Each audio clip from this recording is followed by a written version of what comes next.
ذهنی در وضعیت خوبی باشد.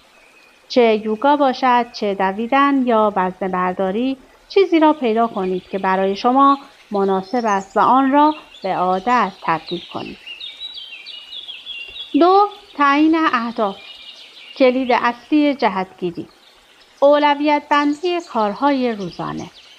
افراد موفق معمولاً روز خود را با مرور اهداف خود آغاز می کنند و اطمینان حاصل می کنند که با چشمانداز بلند مدت خود همراه‌سا هستند.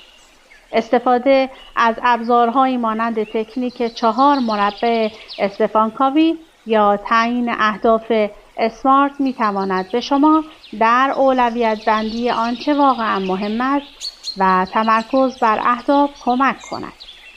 نوشتن در دفترچه یادداشت. نگهداری از یک دفترچه یادداشت رویه‌ای است که بسیاری از شخصیت‌های موفق به آن اعتقاد دارند. نوشتن افکار، اهداف و تأملات به شفافیت کمک می‌کند و پیشرفت را پیگیری می‌کند. این یک ابزار قدرتمند است که افرادی مانند تونی رابینز و رایان هالیدی از آن استفاده می‌کنند.